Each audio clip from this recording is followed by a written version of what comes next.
Good evening everyone. जितने लोग भी यहाँ पे ज्वाइन हो चुके हैं, आप सभी का बहुत बहुत स्वागत है आज के सेशन के अंदर। बखूबी जितने लोग भी यहाँ पे ज्वाइन हो चुके हैं वो बखूबी कुछ ना कुछ सीखना और समझना चाहते हैं अपनी लाइफ से, अपनी हेल्थ से, अपनी लाइफ से वो सीरियस है, तभी लोग यहाँ पे आज टाइम पे अवेलेबल हो पाए हैं। तो माय डियर फ्रेंड्स, अब बात करते हैं प्रोडक्ट की। और जितने लोग भी प्रोडक्ट के ऊपर अगर जानना चाहते हैं और जब प्रोडक्ट के बारे में इंफॉर्मेशन जब आपको यहाँ पे आज डीपली यहाँ पे आपको प्रोवाइड कराई जाएगी, तो मेरा अनुरोध आप सभी से यही रहेगा, आप जहां भी और जिस भी परिस्थिति में हैं अपने आप को एक जगह स्थिर कीजिएगा, ताकि इस ट्रेनिंग को आज आप ध्यानपूर्वक सुन पाएंगे, समझ पाएंगे और आपके वन टू वन भी आपके क्वेश्चन यहाँ पे लिए जाएंगे। और मैं इनवाइट करना चाह रहा हूँ आप सभी के बीच दोबारा से यहाँ पे हाजिर हो चुके हैं हमारे माननीय सम्मान्य डॉक्टर जगमीश्वरी मैम। आपका बहुत बहुत स्वागत है मैम। अगर मेरी वॉइस आप तक अवेलेबल हो पा रही है तो आप एक बार आए और वो इन्फॉर्मेशन हमें प्रोवाइड कराएं कि कैसे हम अपनी हेल्थ को बेहतर और एनहांस कर सकते हैं आज की इस जर्नी के अंदर। तो मैम आपका बहुत बहुत स्वागत है आज के सेशन के अंदर। Good evening everyone. और आज का सेशन हम स्टार्ट करेंगे प्रोडक्ट ट्रेनिंग के साथ। आज के सेशन में हम दो प्रोडक्ट्स को कवर अप करने वाले हैं।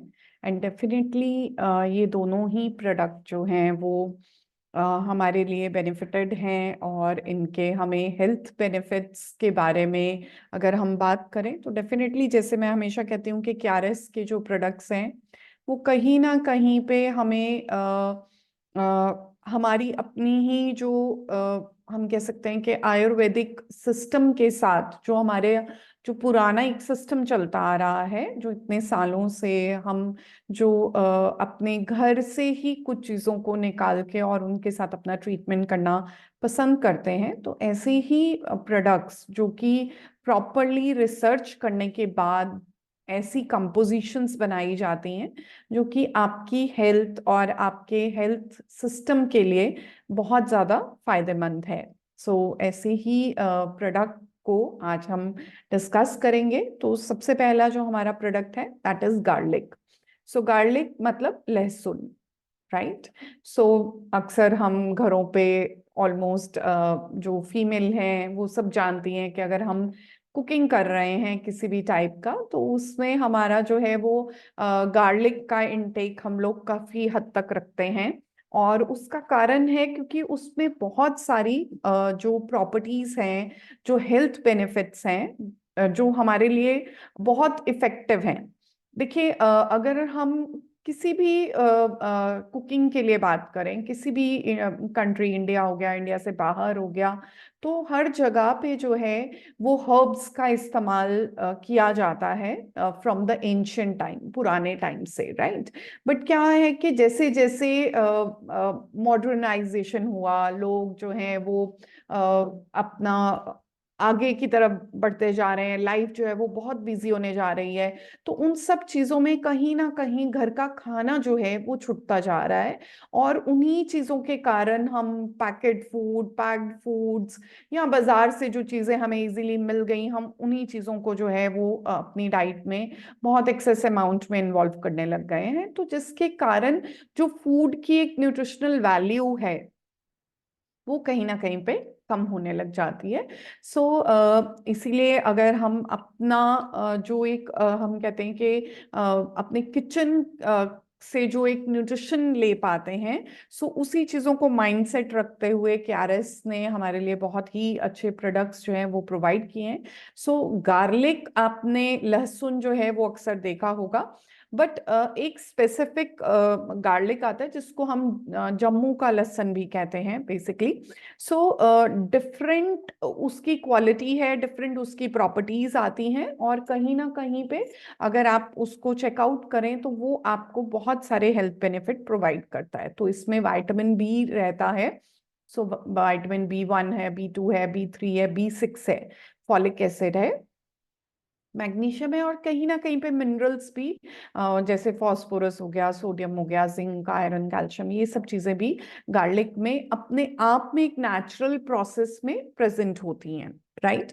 लेकिन जब हम इसका एक्सट्रैक्ट निकाला जाता है जो कि स्पेसिफिकली हमारी बॉडी में जाके हमें वो जो न्यूट्रिएंट कहीं ना कहीं डेफिशिएंट हो रहा है उसको कवर अप करने में ये हमारी मदद करता है। एंड दैट्स वाई जो गार्लिक है, जो लहसुन है, ये कितनी सदियों से हमें, आपने सुना होगा कि सुबह खाली पेट जो है वो आप लहसुन की 2 तुरियां ले लीजिए, तो उससे क्या है कि आपका हार्ट हेल्थ अच्छा हो जाता है, बीपी अच्छा हो जाता है। बट एक्चुअली अगर मैं बताऊं तो क्या होता है कि नॉर्मली अगर हम कच्चा लहसुन खाते हैं तो सारा दिन हमारे माउथ में, मुंह में उसकी स्मेल रहती है, और जिसके कारण समटाइम कच्चा खाने से समटाइम हमें थोड़ा एसिडिक कंडीशंस भी कई लोगों में एग्रावेट हो जाता है। तो इसीलिए जो टैबलेट फॉर्म में आपके पास गार्लिक जो है वो केआरएस ग्रुप की तरफ से लाया गया है, उसका मोटिव यही है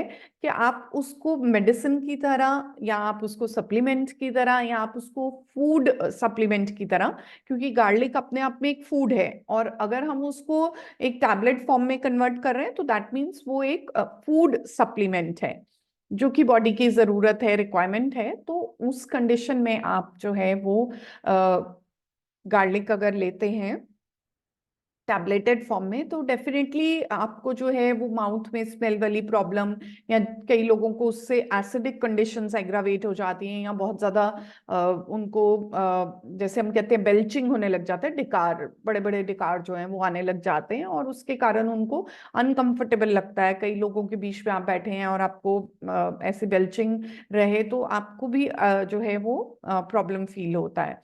सो उन सब कंडीशंस को माइंड सेट में रखते हुए गार्लिक का टैबलेट जो है वो प्रिपेयर किया गया।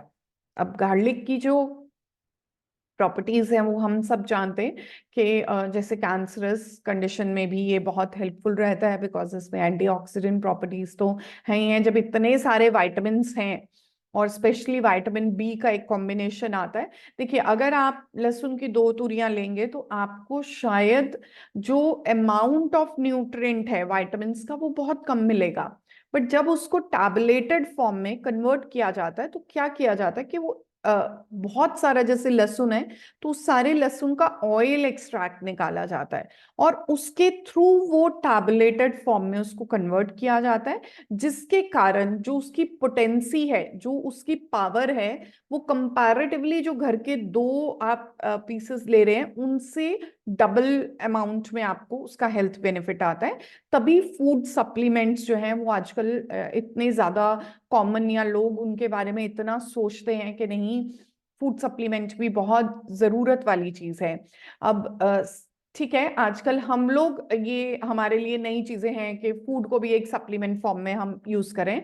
बट अगर हम एस्ट्रोनॉट्स की बात करें जो कि स्पेस रॉकेट्स में बैठ के स्पेस में जाते हैं, है ना, तो ऐसे लोगों को न्यूट्रिशन के लिए शुरू से ही ऐसी टैबलेटेड फॉर्म में चीजें प्रोवाइड कराई जाती हैं, क्योंकि वहां खाना कैरी करके आप रॉकेट में बैठ के ऊपर जाके नहीं खा सकते हैं। सो वहां पर ऐसे ही जैसे स्पिरुलिना, मैंने पहले भी बताया था कि एस्ट्रोनॉट के लिए सबसे पहला खाना जो बनाया गया था वो स्पिरुलिना था। सो वैसे ही गार्लिक हो गया, या ऐसे फूड, डाइटरी फूड सप्लीमेंट्स की छोटी टैबलेट्स बना दी जाती हैं ताकि उनको इजी हो जाए कंज्यूम करना, और उनकी पूरे दिन की जो डेली की न्यूट्रिएंट की रिक्वायरमेंट है वो भी कहीं ना कहीं पे पूरी हो जाए।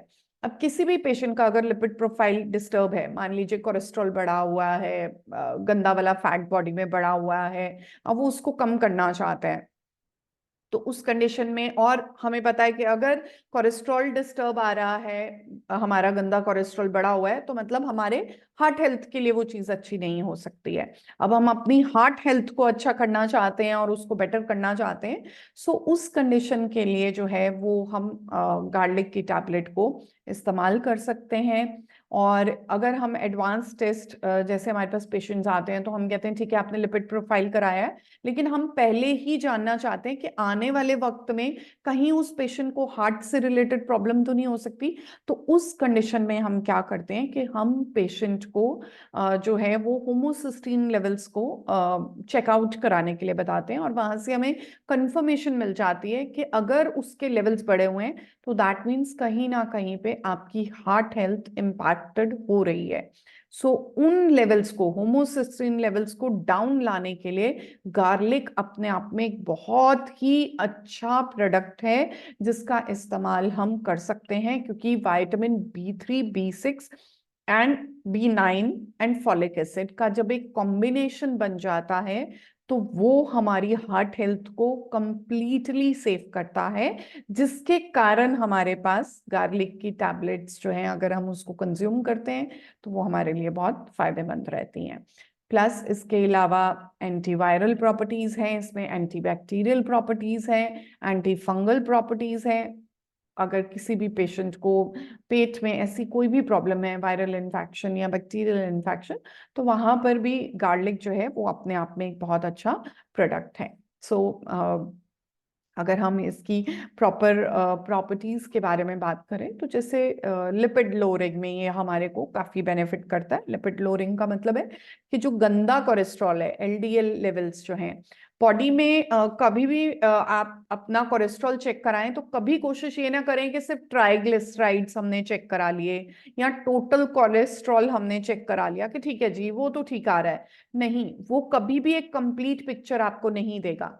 सो हमारे लिए क्या इंपॉर्टेंट होता है कि हम कोलेस्ट्रॉल जो चेक करा रहे हैं उसको कंप्लीट कराएं, जिसमें कि एलडीएल, वीएलडीएल, जिसमें एलडीएल का मतलब है low density lipoproteins and VLDL means very low density.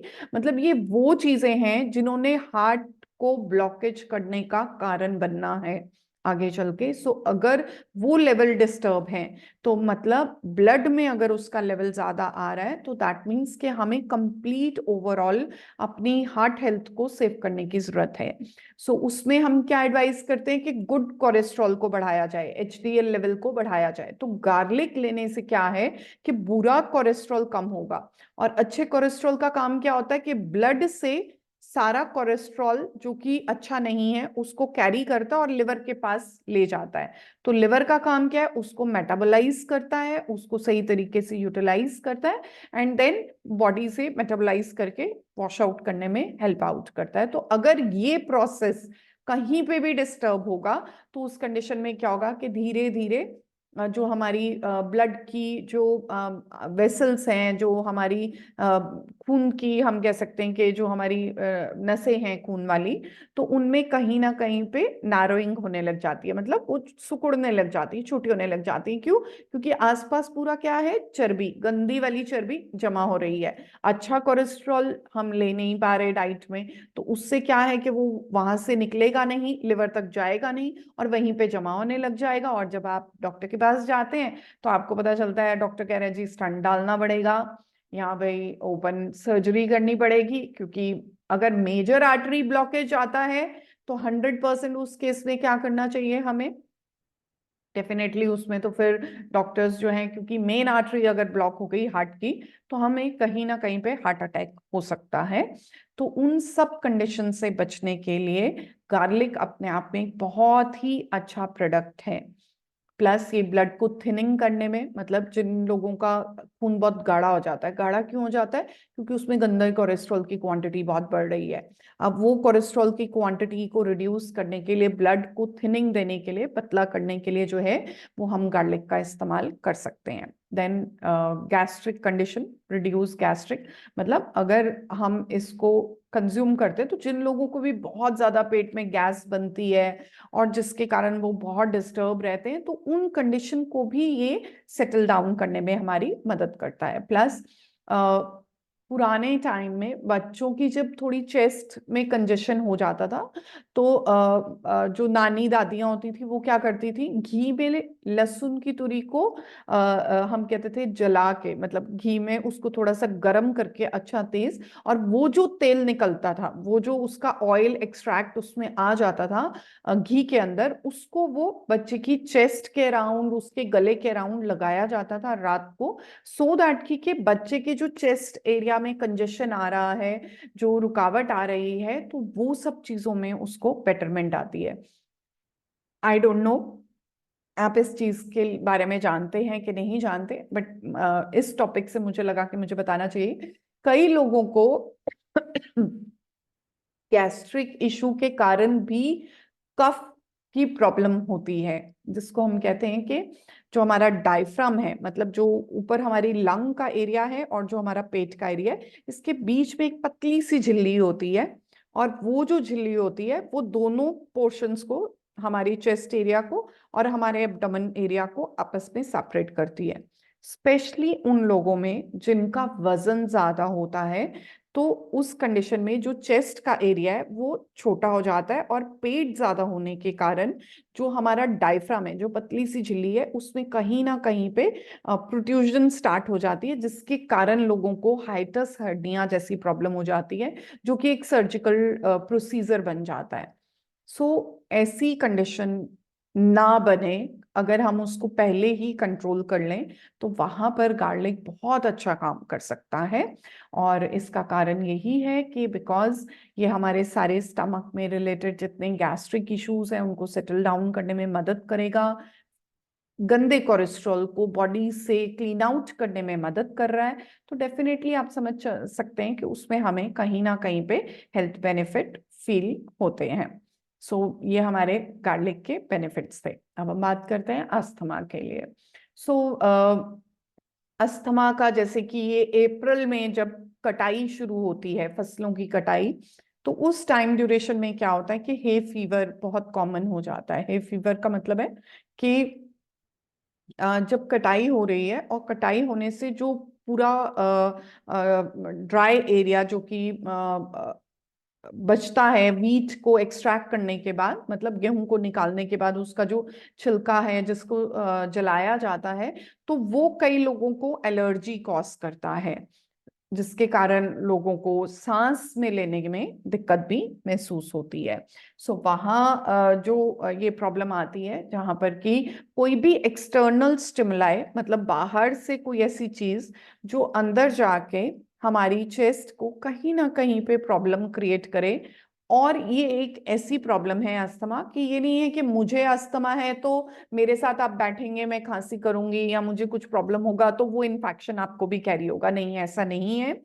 सो ऐसी कंडीशन जो है वो asthma is a non communicable disease, मतलब अगर मुझे है तो वो मैं ही सफर करने वाली हूँ, मेरे से वो इन्फेक्शन किसी और को नहीं होगा। जैसे कि टीबी वगैरह में होता है कि टीबी में अगर किसी को, एक पर्सन को फैमिली में प्रॉब्लम है तो उसको घर में ही सेपरेट वो डिवीजन दे दिया जाता है, बट अस्थमा में ऐसा कुछ नहीं है। बट कुछ ना कुछ ऐसी चीज होती है जो पेशेंट को कहीं ना कहीं पे इरिटेशन कॉज करती है, जिसके कारण उसके चेस्ट के अंदर बहुत ज्यादा म्यूकस, मतलब कि रेशा बहुत एक्सेस अमाउंट में बनने लग जाता है, जिसके कारण वो जाके हमारे सारे एयर पैसेज को नोज हो गया हमारा, हमारा जो लेरिंग वाला रीजन हो गया, और हमारा जो चेस्ट विंड पाइप हो गई है जहां से हम सांस ले रहे हैं, प्लस जो हमारे लंग्स हैं, वहां पर जाके ये कंजेशन और बहुत ज्यादा म्यूकस की प्रोडक्शन शुरू कर देता है, जिसके कारण हमें सांस लेने में भी दिक्कत आती है।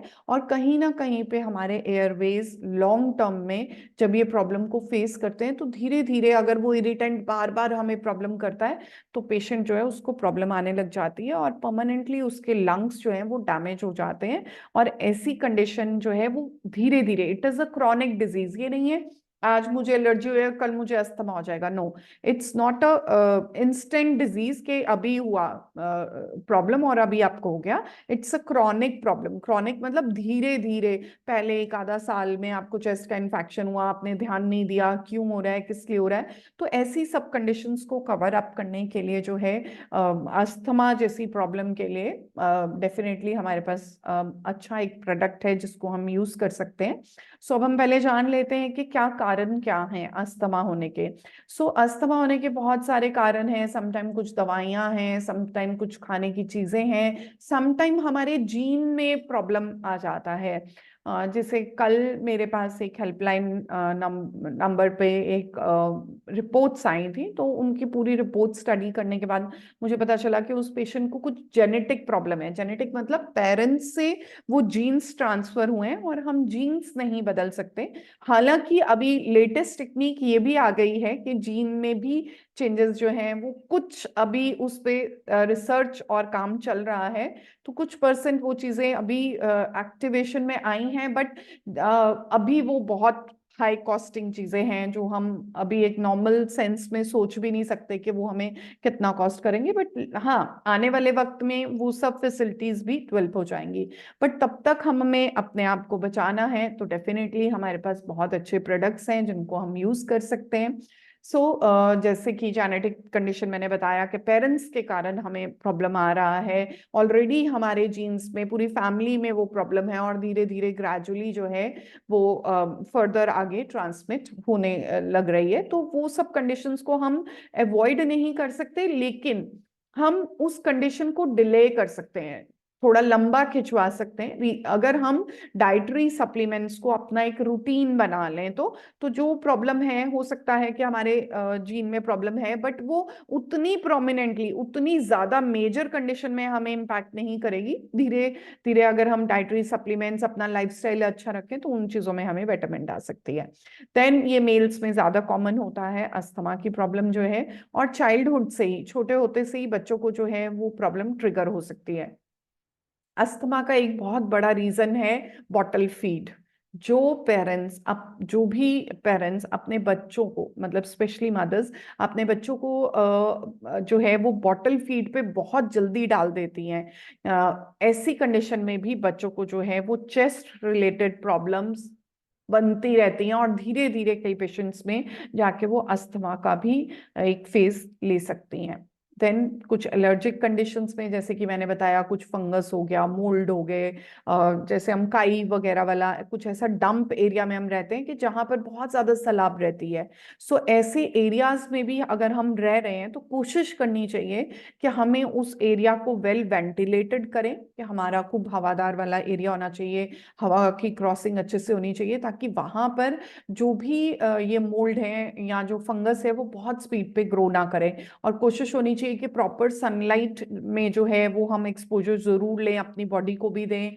और अगर हमारे घर में अगर सनलाइट की कोई फैसिलिटी नहीं है, तो डेफिनेटली हम पर्सनली जो है वो अपनी हेल्थ को बेटर रखने के लिए सनलाइट का एक्सपोजर डेली बेसिस पे सुबह शाम 2 टाइम जरूर रखें, सो दैट कि हमें प्रॉब्लम ना हो। यीस्ट इन्फेक्शन होगी, डस्ट, अस्थमा के मैक्सिमम पेशेंट्स जो होते हैं उनको डस्ट से बहुत एलर्जी होती है, और जैसे मैंने बताया कि हे फीवर हो गया, इन सब चीज़ों से प्रॉब्लम होती है। कई एनिमल्स होते हैं, जानवर, हम घरों में पेट्स वगैरह रख लेते हैं, तो उनके बालों के जो रेशे उड़ते हैं, उन रेशों से भी कई लोगों को एलर्जीज जो हैं वो होने लग जाती हैं। तो इन सब चीज़ों को अस्थमा वाले पेशेंट को अवॉइड करने की जरूरत है। देन इन्फेक्शन, वायरस हो गया, कोई बैक्टीरिया का इन्फेक्शन हो गया, जिसके कारण आपका सारा कंजेशन हो गया और प्रॉब्लम जो है वो चेस्ट में हमें क्रिएट होती है। एंड धीरे धीरे एयर पॉल्यूशन हो गया, सिगरेट स्मोकिंग हो गया, ये सब चीजें जो है ये बहुत ज्यादा कॉमन है। सिगरेट तो डेफिनेटली जो भी पेशेंट अस्थमैटिक है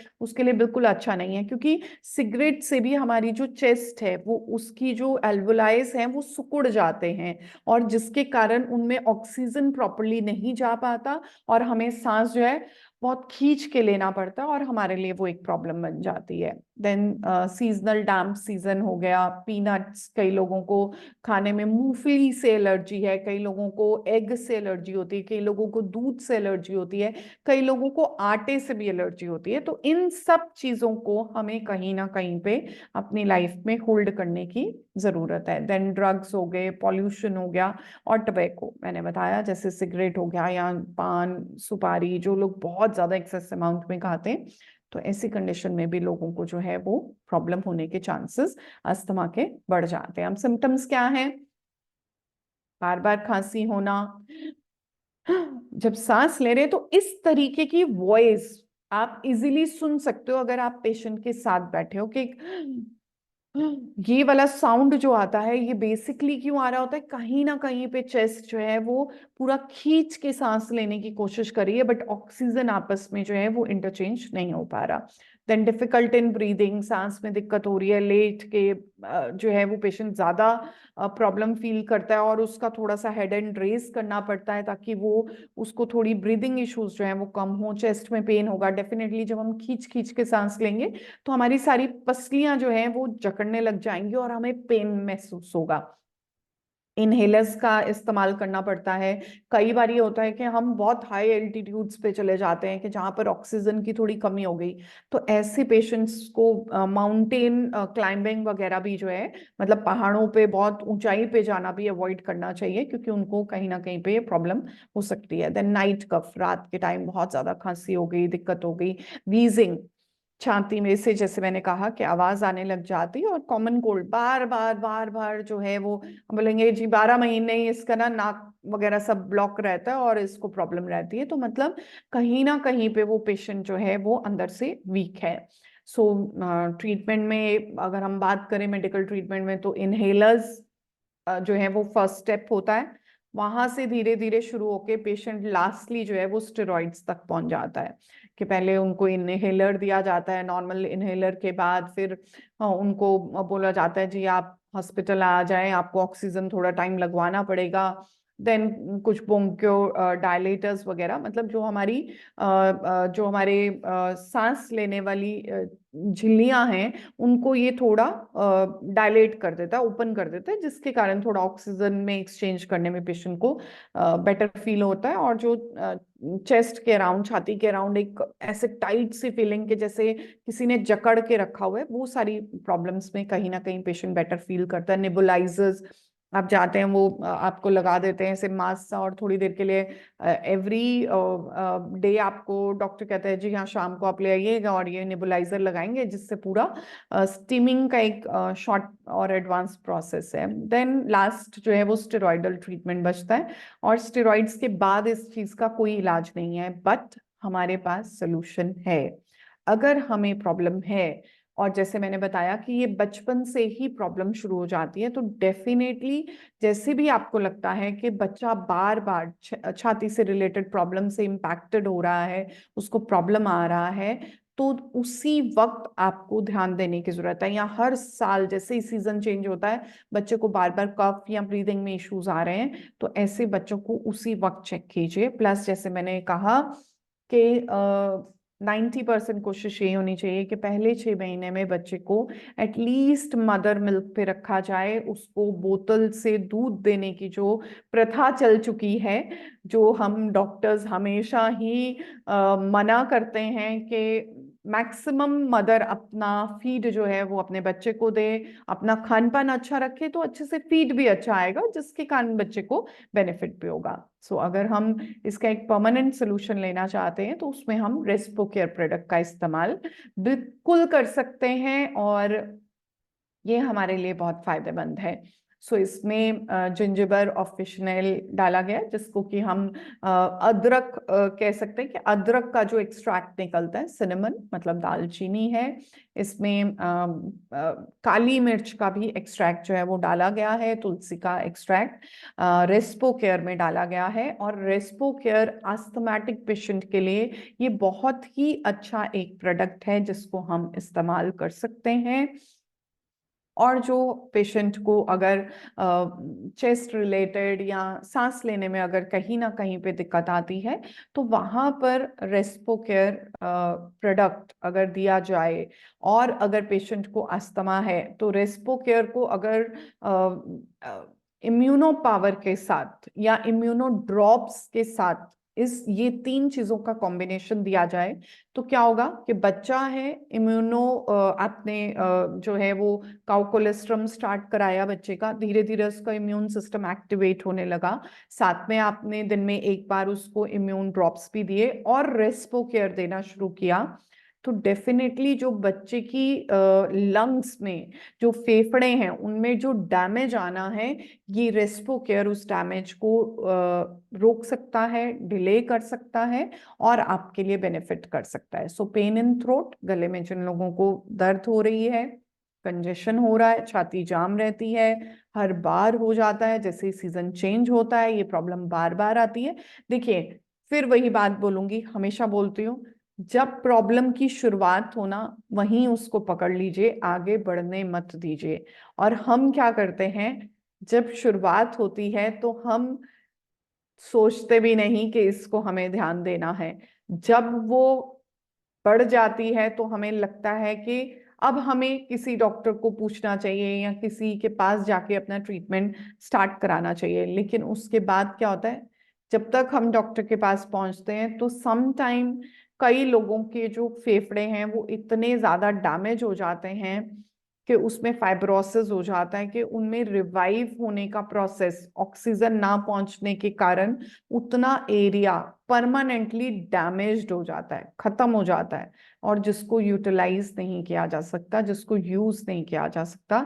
सो ऐसी कंडीशन तक पहुंचने से पहले ही अगर हम रेस्पो केयर जैसे अच्छे प्रोडक्ट जो कि केआरएस ग्रुप हमारे पास लेके आ रहा है, अगर हम उनका इस्तेमाल शुरू कर दें तो अपने आप में हमारे लिए ये बहुत बेनिफिटेड है।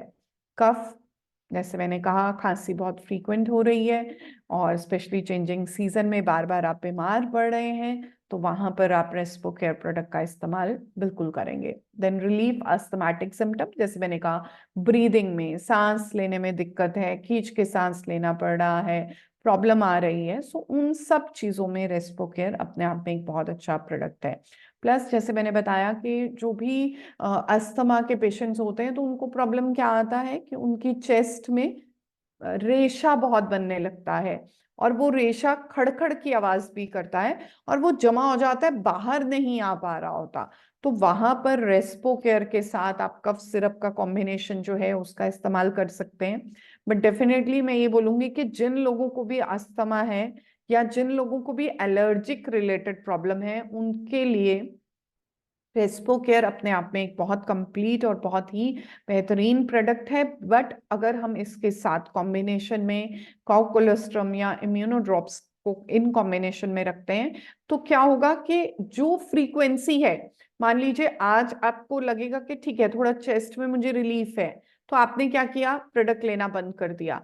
बट अगर हम इम्यूनो ड्रॉप्स और इम्यूनो पावर को, काउ कोलेस्ट्रम को इसके साथ कॉम्बिनेशन में चलाना शुरू करेंगे और लॉन्ग टाइम तक उन चीजों को कंटिन्यू करेंगे, तो क्या होगा, जो फ्रीक्वेंसी है कि हर साल सीजन चेंज होगा और हर साल हम बीमार पड़ेंगे, वो प्रॉब्लम आपकी कम हो जाएगी। और अगर वो प्रॉब्लम कम हो रही है, तो आप खुद समझ सकते हैं, मैं बीमार नहीं हूं, मैं अपने काम पे जा सकता हूँ, मैं अपना काम कर सकता हूँ, या हमारा जो अपना बच्चा है तो बच्चे की पढ़ाई डिस्टर्ब नहीं होगी। तो ये सब चीजें कहीं ना कहीं पे हमें लॉन्ग टर्म तक सोचने के लिए जो है वो बेनिफिट कर सकती हैं, अगर हम उसका दूर के लिए उसका प्लान करके चलें कि आज हमारी हेल्थ को आराम आ गया है, लेकिन अगर हम उसको थोड़ा सा लॉन्ग टर्म तक चीजों को ले लें, तो हमारे को ज्यादा लंबे अरसे तक वो प्रॉब्लम रिपीटेडली बार बार जो आ रही है, वो बार बार नहीं आएगी। तो वैसे ही अगर चेस्ट में कंजेशन है, डैमेज की तरफ हम नहीं जाना चाहते, हम नहीं चाहते कि परमानेंटली हमारी जो फेफड़े हैं उनमें से कुछ हिस्सा जो है वो हमेशा के लिए डेड हो जाए, तो उन सब चीजों को रिवाइव करने के लिए रेस्पो केयर प्रोडक्ट का आप इस्तेमाल कर सकते हैं। सो रेस्पो केयर बेसिकली जैसे कि ब्रोंकोपल्मोनरी डिस्प्लेसिया, मतलब कि चेस्ट में हो रही प्रॉब्लम जहां कंजेशन भी आ रही है, ब्रोंकस मतलब कि जो हमारी विंड पाइप का एरिया जाके हमारे फेफड़ों के साथ अटैच होता है, वहां पर जो प्रॉब्लम आ रहा है, वहां पर जो डैमेज होना शुरू हो गया है, ये उन सब कंडीशंस को कंट्रोल करने में हमारी बहुत मदद करता है। म्यूकस को रिड्यूस करेगा, रेशे को कम बनाएगा, जिसके कारण क्या है, कंजेशन नहीं होगा, और पेशेंट जब उसको लेगा तो रात को उसको बहुत ही स्मूथ स्लीप भी आएगी, नींद अच्छी आएगी। बिकॉज जब आप सारी रात खांसते रहेंगे तो बॉडी कहीं ना कहीं अपनी रेस्ट फेज में नहीं जा पाएगी। देन अस्थमा को रिकवर करने के लिए ये अपने आप में एक बहुत ही बेहतरीन प्रोडक्ट है। और कई लोग, जैसे बच्चे स्पेशली, क्या होता है कि समटाइम जब बेबी बॉर्न हुआ, और अक्सर जो है वो बच्चों को पैदा होने के कुछ टाइम के बाद जॉन्डिस या पीलिया हो जाता है। ये एक नॉर्मल प्रोसेस है जो कि 3-4 दिन तक चलता है, एंड देन फिर उसके बाद धीरे धीरे बच्चा जो है वो ठीक होने लग जाता है। और आपने अक्सर सुना होगा कि जब बच्चा ऐसे पैदा होता है तो डॉक्टर हमेशा कहते हैं कि सनलाइट में, मतलब धूप में, थोड़ा बच्चे को सुबह के टाइम आप लिटाइए ताकि उसका जॉन्डिस थोड़ा कम हो। बट अगर बहुत एक्सट्रीम विंटर्स हैं, बहुत ज्यादा सर्दी पड़ रही है और धूप नहीं निकल रही है, तो बच्चों को ट्यूब के नीचे रखा जाता है। तो समटाइम उस कंडीशन में बच्चा वीक है, तो उसको ऑक्सीजन भी लगाई जाती है। ऐसी कंडीशन में कई बार बहुत एक्सेस ऑक्सीजन जो है वो बच्चे के अंदर जाने के कारण भी उसकी लंग्स जो हैं वो डैमेज हो जाती हैं, और उस टाइम पे पता नहीं चल पाता है कि या तो बच्चा प्री मेच्योर हुआ कि 7वें महीने में बच्चा पैदा हो गया या 8वें महीने में बच्चा पैदा हो गया, तो ऐसे बच्चे वीक होते हैं और उनको ज्यादा टाइम तक नर्सरी में रखा जाता है, हॉस्पिटल में रखा जाता है, उनको ऑक्सीजन भी लगाई जाती है, तो वो ऑक्सीजन के कारण भी उनका इंटरनल डैमेज होना शुरू हो जाता है सिस्टम में। सो ये सब कंडीशन के लिए जो है वो रेस्पो केयर, क्योंकि उस टाइम तो आपको नहीं पता चलेगा, बट कुछ सालों बाद वो बच्चा जो है वो सिम्टम दिखाने लग जाता है। बच्चा 2-3 साल का हुआ या 4-5 साल का, 5 साल का बच्चा जो है उसमें वो सिम्टम्स आने लग गए कि उसको चेस्ट में प्रॉब्लम आ रही है, आपको लग रहा है कि उसको सांस भी खींच खींच के आ रहा है। सो ऐसी कंडीशन के लिए जो है वो रेस्पो केयर बहुत ही अच्छा, बहुत ही बेहतरीन प्रोडक्ट है। सो अगर हम अपनी हार्ट की हेल्थ को अच्छा रखना चाहते हैं तो हम गार्लिक लेंगे। अगर हमें लंग्स से रिलेटेड, चेस्ट से रिलेटेड प्रॉब्लम है, कंजेशन है, कॉमन कोल्ड बार बार हो रहा है, बार बार कंजेशन हो रहा है, तो उन कंडीशन में जो है वो रेस्पो केयर प्रोडक्ट का हम इस्तेमाल कर सकते हैं। So thank you for the session, और ये हमारा हेल्पलाइन नंबर है 9289 766 398। सो इस हेल्पलाइन नंबर पे आप अपनी रिपोर्ट शेयर कर सकते हैं। मेरे पास अभी आज इवनिंग में कुछ रिपोर्ट्स आई हैं, सो मैं आज रात तक रिवर्ट कर दूंगी कि उन रिपोर्ट्स का क्या है, अगर उनमें से कोई भी सेशन अटेंड कर रहा हो तो।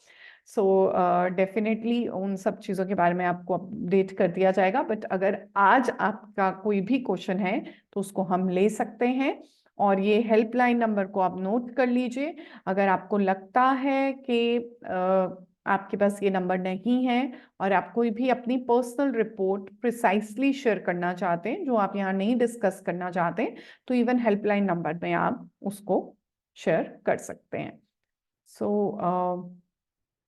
Thank you for the session, और अभी हम क्वेश्चंस ले लेते हैं, जिनके भी कोई भी क्वेश्चंस हैं जो आज के सेशन से रिलेटेड है या आज के सेशन से रिलेटेड नहीं है। राइट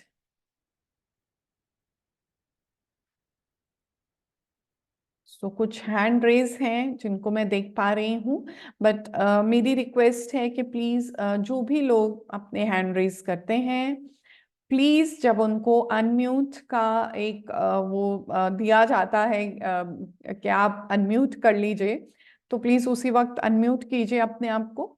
और दूसरा, अगर आपको टाइम मिल रहा है तो डेफिनेटली देखिए कि आरएस ग्रुप आपके लिए इतने एफर्ट्स कर रहा है, तो हम भी यही चाहेंगे कि आप जो है वो उस चीज का इस्तेमाल जो है वो डेफिनेटली अपना उस चीज को यूटिलाइज करिए, क्योंकि ये सब एफर्ट्स आपके लिए किए जा रहे हैं। जी, श्रद्धा रानी जी, आप अपने आप को अनम्यूट कर सकते हैं और अनम्यूट करके आप अपना क्वेश्चन पूछ सकते हैं। जी, श्रद्धा रानी जी।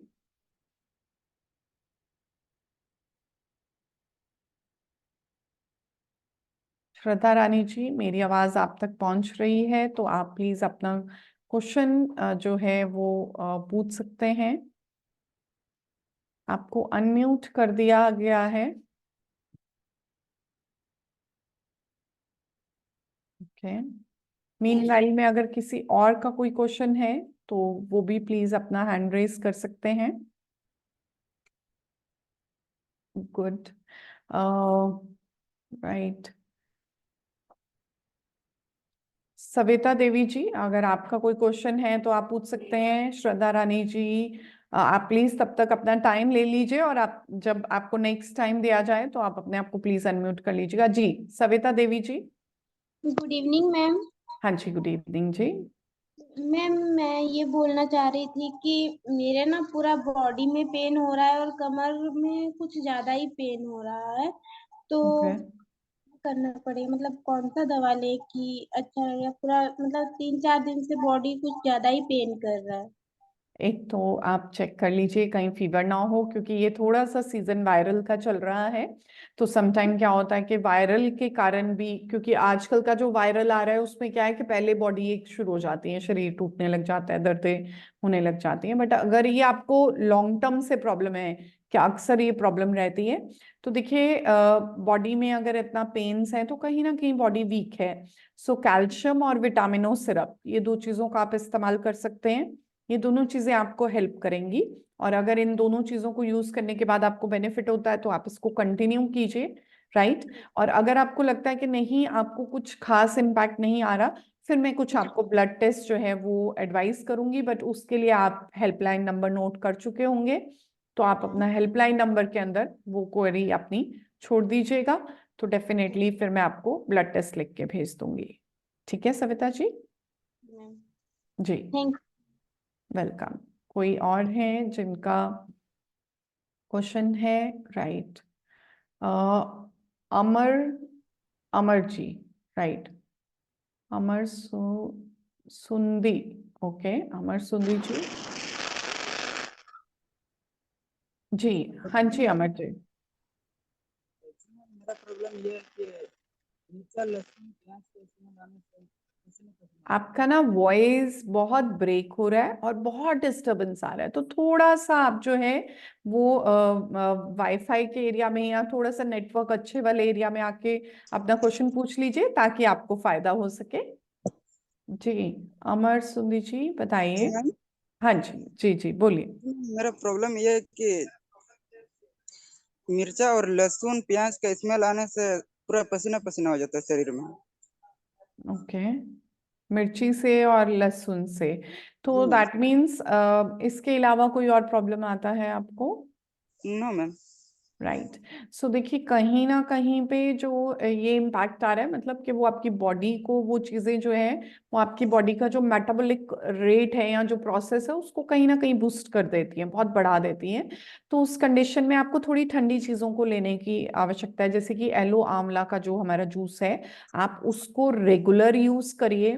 जैसे हफ्ते में एक बार, सॉरी, पर डे, रोज दिन में एक बार जो है, स्पेशली अगर मॉर्निंग टाइम में थोड़े से पानियों के साथ उसको डाइल्यूट करके इस्तेमाल करें, तो एक तो आपका लिवर क्लेंजिंग वो करेगा, और उससे जो आपको ये प्रॉब्लम आ रही है वो कहीं ना कहीं कंट्रोल होनी शुरू होगी। और दूसरा, कोशिश कीजिए थोड़ा सा मिर्ची का इनटेक कम ही रखिए।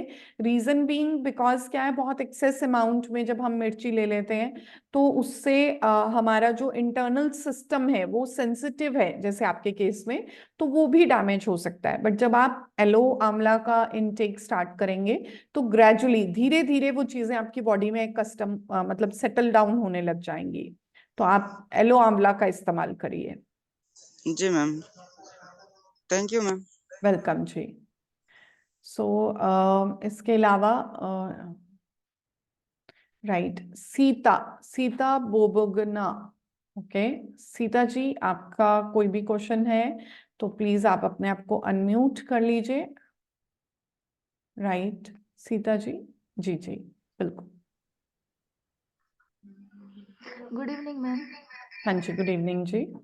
मैम वो जो अंदर से जब खांसी आता है और सांस लेने में दिक्कत होती है, तो ये ग्लेरिक दवाई का इस्तेमाल कर सकते हैं? कौन सी दवाई? ग्लेरिक।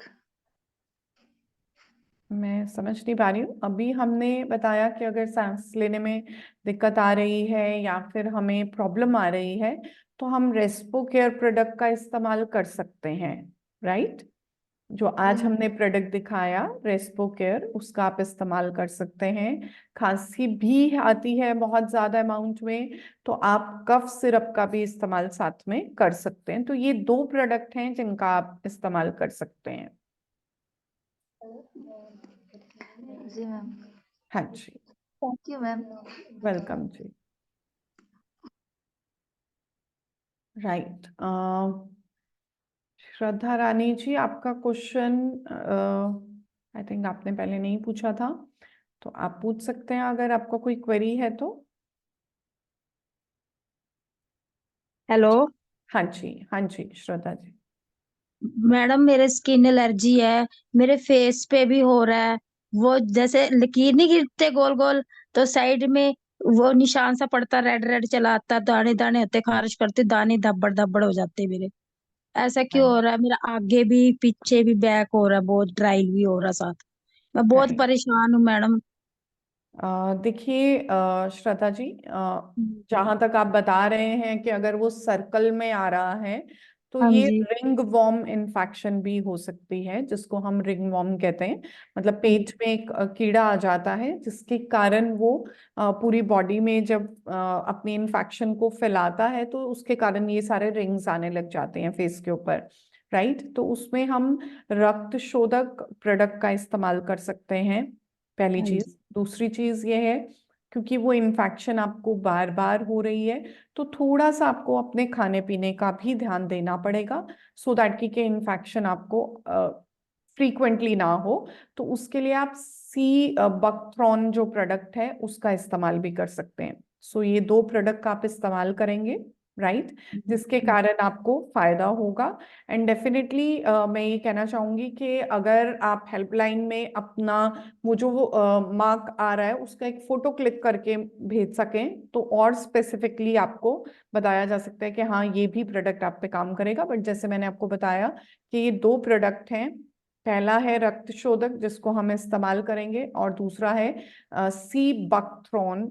ठीक है, ये दोनों प्रोडक्ट आप इस्तेमाल कीजिए तो आपकी ये जो प्रॉब्लम है उसमें आपको बेटरमेंट आएगा। प्लस थोड़ा कोकोनट ऑयल का आप फेस को के ऊपर अप्लाई कीजिए तो उससे भी थोड़ी इंप्रूवमेंट आएगी। बट फिर बोलूंगी हेल्पलाइन में एक बारी फोटो क्लिक करके भेज दीजिए, सो दैट थोड़ी सी क्लैरिटी ज्यादा अच्छे से मिल जाएगी हमें, राइट।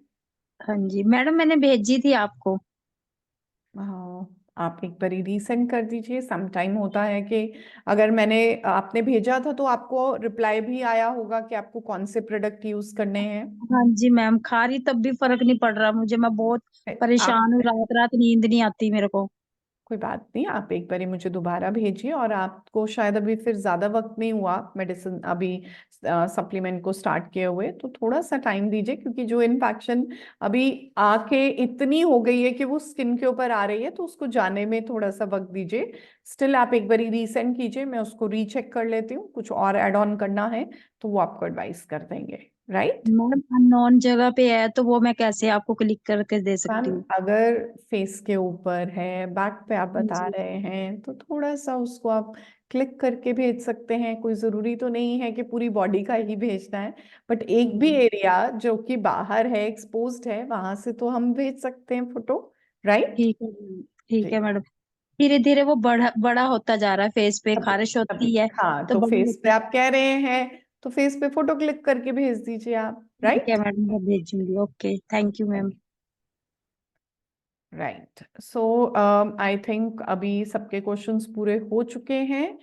सो होपफुली आज का सेशन जो है वो हम वाइंड अप करते हैं। And thank you for the session, thank you KRS group कि जो इतने अच्छे लर्निंग सेशंस आप लोगों के लिए कंडक्ट करा रहे हैं। और आप लोग कोशिश करिए कि प्रोडक्ट के बारे में अच्छे से जानिए, क्योंकि जब आप प्रोडक्ट को अच्छे से जानेंगे तभी आप अपनी टीम में अपने टीम मेंबर्स को उन प्रोडक्ट के बारे में बता सकते हैं, उसके यूज के बारे में बता सकते हैं, और जिसके कारण आपको जो बेनिफिट हेल्थ वाइज हो रहा है वो तो होगा ही होगा, सोसाइटी को भी हेल्थ बेनिफिट आएगा ही आएगा। प्लस साथ में जो है वो केआरएस के जो बिजनेस मॉड्यूल को आप देख रहे हैं उसमें भी आपको बेनिफिट आएगा। So thank you for the session, और नेक्स्ट टाइम हम फिर ज्वाइन करेंगे for further session. So thank you for the session.